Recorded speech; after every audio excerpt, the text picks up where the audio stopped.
Sarah Huckabee Sanders, the White House press secretary, said at a news conference on Friday that President Trump's position was only an effort to ensure that Congress had access to the information it needed.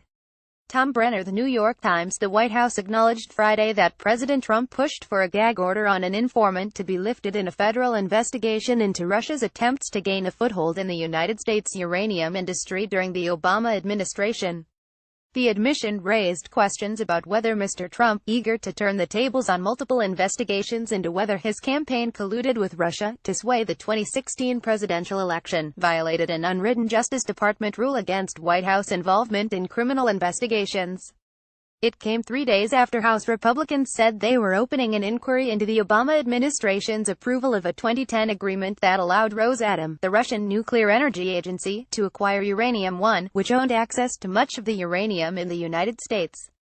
The Justice Department announced Wednesday that it would allow the informant to speak to Congress, responding to a request from Senator Charles E. Grassley, Republican of Iowa and the chairman of the Judiciary Committee. Sarah Huckabee Sanders, the White House press secretary, said Mr. Trump's position had merely been an effort to ensure that Congress had access to the information it needed. In terms of the president being involved, I'm not aware of any specific involvement, Ms. Sanders said. The president has pushed for transparency, if that's what you're referring to, when dealing with Congress. Mr. Trump's decision to weigh in was earlier reported by Fox News. The move prompted criticism from congressional Democrats, including Representative Adam B. Schiff of California, the ranking member of the Intelligence Committee, who said Mr. Trump's push to release the informant from the confidentiality agreement should be a key part of the new investigation. It also drew fire from some legal experts who said that it broke with long-standing norms meant to insulate the Justice Department from presidential interference in criminal matters, particularly those with a political dimension. The White House is never supposed to meddle in this kind of thing, said Matthew Miller, a Justice Department spokesman under President Barack Obama. That is especially so when there is a political consideration, like if you want somebody freed from his confidentiality agreement because you want him to go say ugly things about a political opponent. Kellyanne Conway, the counselor to the president, told CNN on Friday that Mr. Trump believes, as many others do, frankly, that the FBI informant should be free to say what he knows. She added, "It is not unusual for a president to win. Republicans have long tried to link Hillary Clinton, Mr. Trump's rival as the 2016 Democratic presidential nominee, to the uranium deal, which occurred while she was Secretary of State."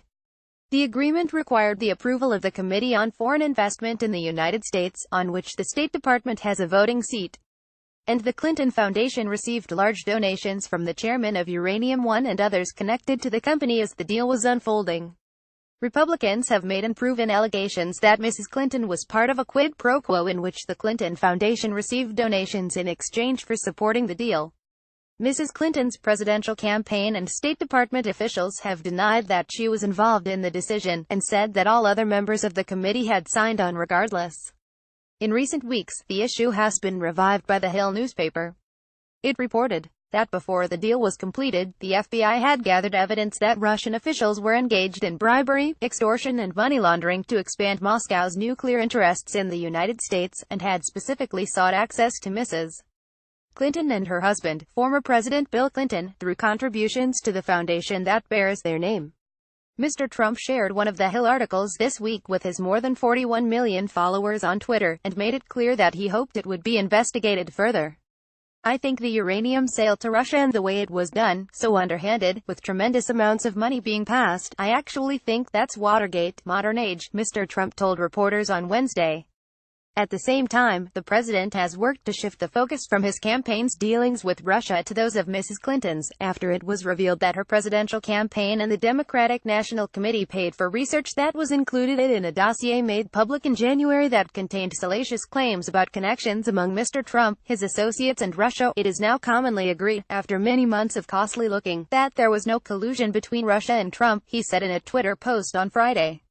Was collusion with HCMs? Sanders echoed that assertion and said that the White House believed there was a lot of cause for concern about the uranium deal. "We're starting to now see that all of the things that the Democrats had accused us president of doing, they were actually guilty of themselves," she said. A version of this article appears in print on October 28, 2017, on page A9 of the New York edition with the headline "Trump pushed Justice Department to allow informant to testify in Russia uranium case."